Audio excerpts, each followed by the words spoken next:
In this video, I'm gonna give my first impression on the newest event, Gloom of the Night, and also the newest Aurorians that will be released in the next event, starting with Pittman. So Pittman is a 5-star thunder unit. He's a detonator. Pretty good amount of stats. That's really high stats. 3,200. Health and defense pretty high as well. Defense not that high, but health is really high. As for active skill, his active skill is Strict Verdict. Attack in any one direction, dealing 160%. Oh, one cooldown. Pretty sick. Dealing 160% damage to all enemies in this direction and then knocking them back. For every one tile enemy are knocked back, the final damage is final damage increased by 5%. If your active skill was ready in the previous round, the final damage to this round increased by 60%. Pretty interesting abilities. Knock back every single enemy. So it's like a Charon train, but it's only one line and it doesn't reset or anything. It's a one cooldown preemptive strike. And it cannot change. Wait, can you change? Oh yeah, you can change direction. Yeah, it's basically Charon abilities, but there's no reset and it's only one line. Pretty good at one cooldown. Not too sure will you use it that much though, but it's a good unit. Is it free? Is Pittman free? We'll find out later. So chain combo Condemn. It's one cluster, diamond, and then radio. So it's detonator chain. 2711, really low. Don't really like the radio chain on the last one, but it is what it is. Equipment, when attacked, gain 1 stack of battle mark, can stack 15 times.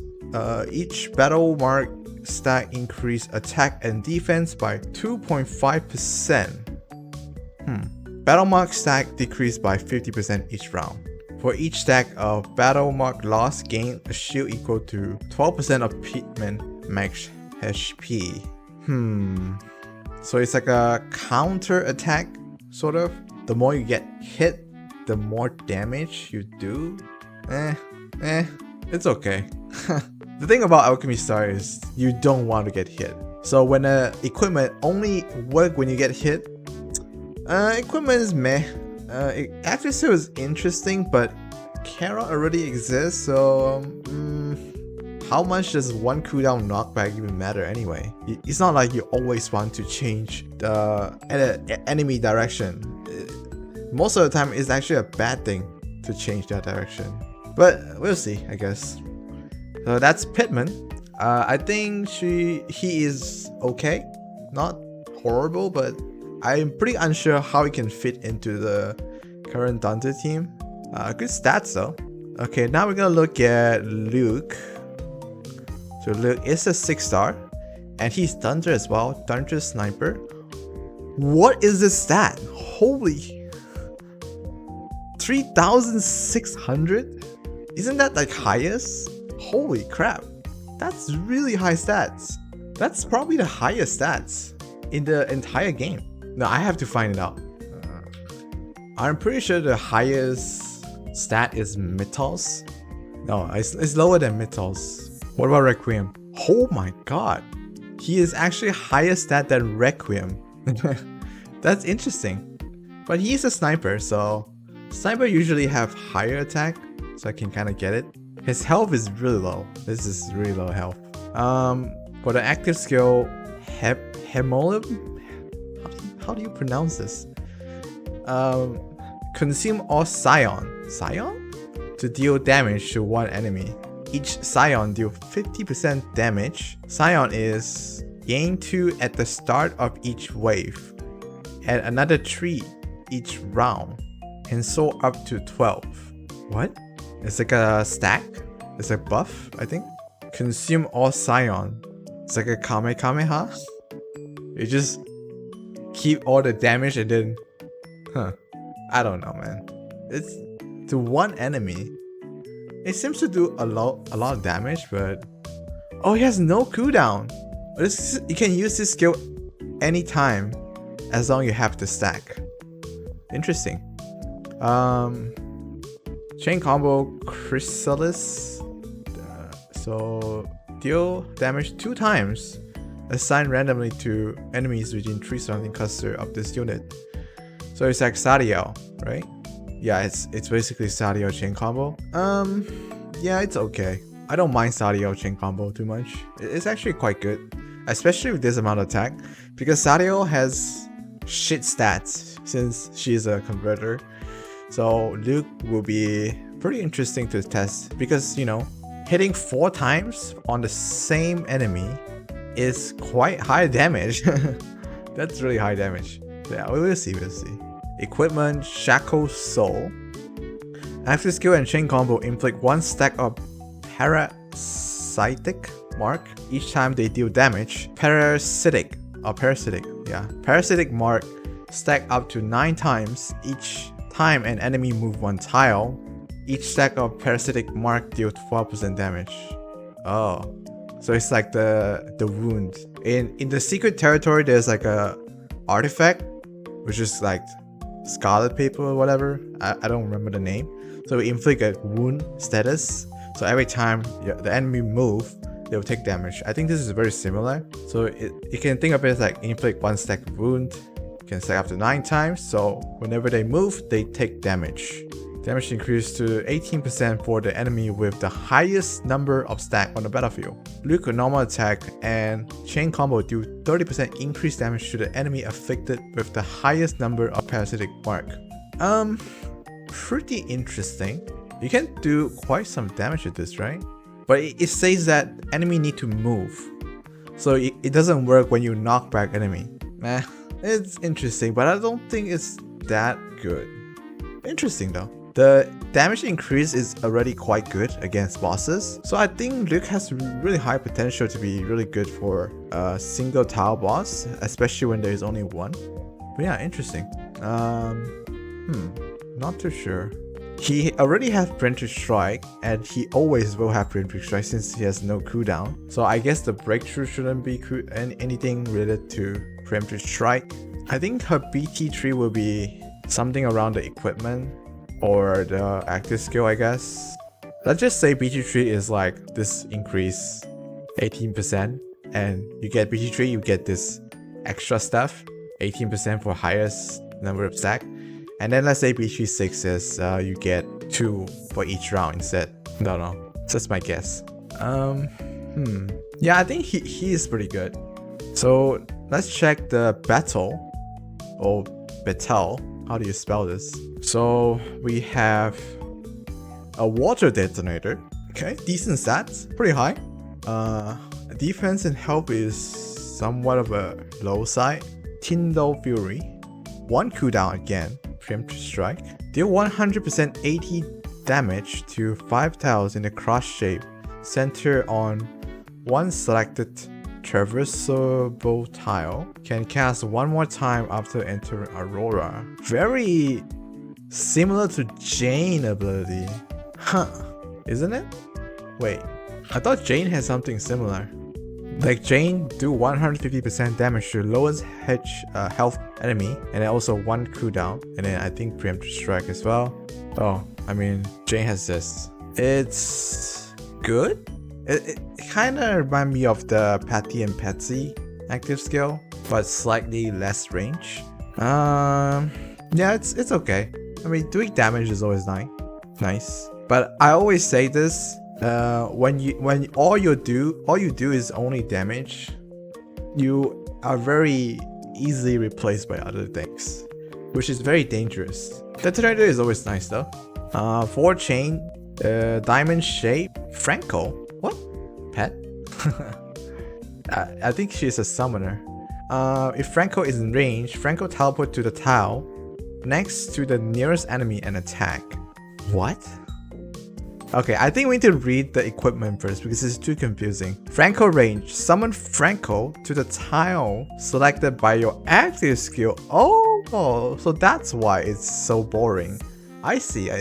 Okay. Each time a unit uses an active skill, Franco unleash a roar, dealing 105% damage to enemy within 1 surrounding cluster. Huh.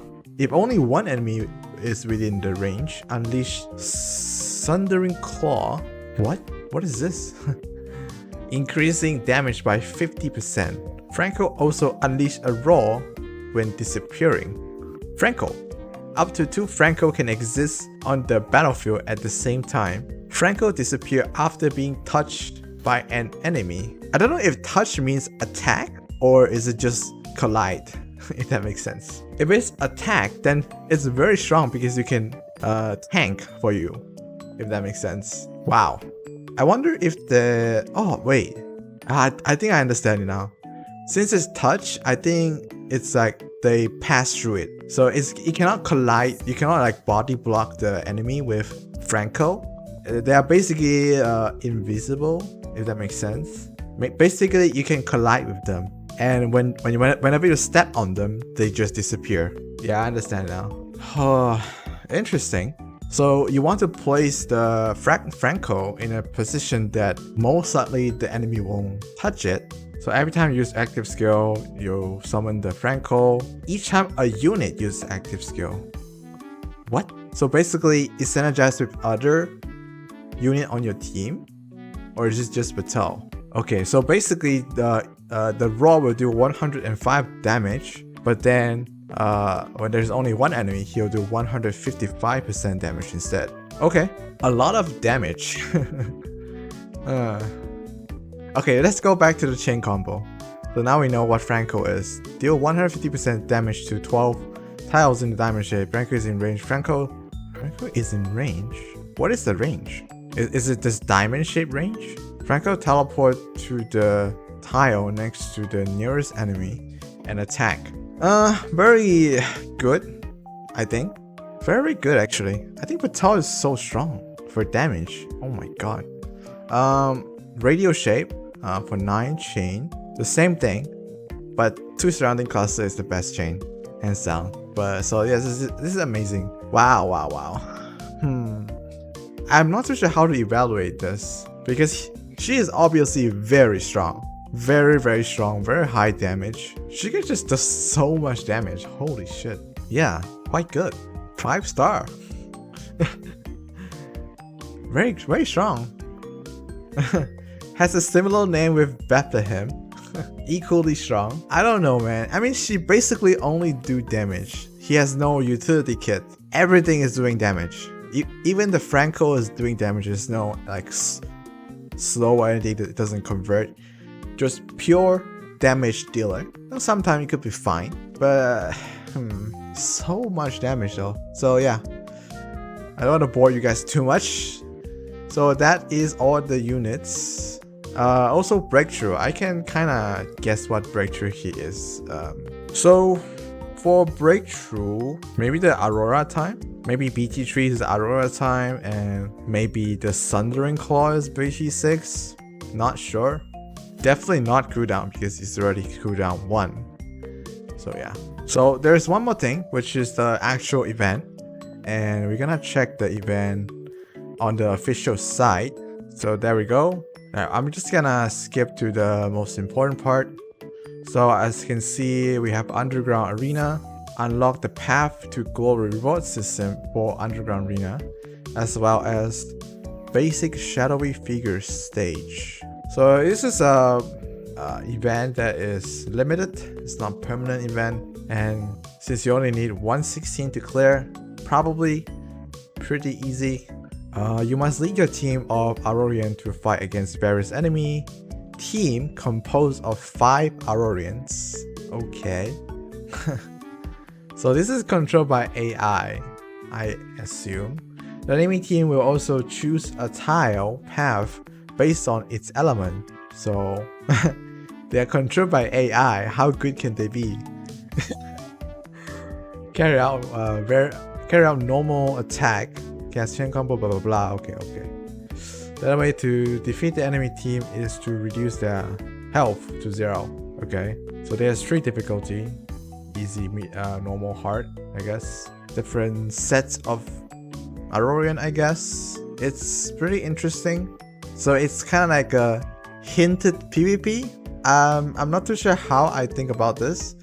I have a feeling they are experimenting with PvP, but who knows? It might be just for fun.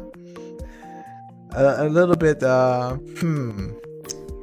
That's all I can say. It's a yeah. And that's pretty much it. I mean, this is just an event that you fight Aurorians. It's interesting.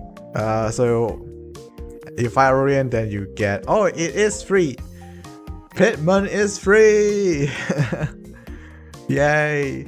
And shadowy figure basic stage. So there is event story, which is called shadowy figures. It's cool. It's cool.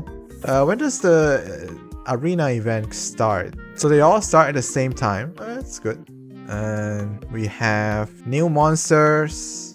If an ordinary monster or boss is affected by one or more elite entries, they will gain special abilities or powerful enchantment, making them increasingly difficult to deal with.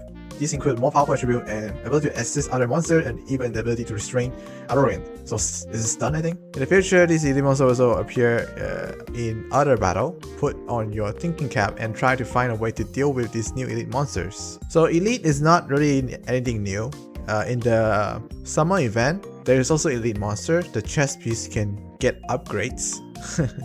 So yeah, interesting. And we have some low members. Sure, every time is the same anyway. So wow, looks really good. Bettel is pretty cool as well. Very cool. I really love Alchemy Star arts. It just seems so gorgeous. And yeah, that is the event stuff. Summoning, I don't think we need to look too much. And we have a new battle pass, skin stuff, probably the same. One more skin, only one. Wow, they cool down on the 3 skin, so only one skin this time. That's fine. And we have 120 prism every day for 5 days. Yeah, and furniture. It's good. It's good. It's all good. So that is all the event stuff. First impression. Personally, pretty excited. They always test new stuff instead of rotating older stuff. So very cool. The pseudo PvP is worrying, but I'll close an eye and enjoy it for the time being. So yeah, let me know what you guys think. Do you guys like this new event? I mean, you haven't tried it yet, but hey, leave some comments. I need some interaction, right?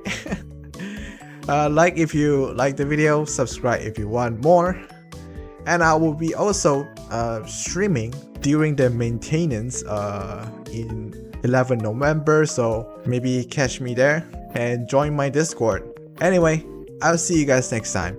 Peace.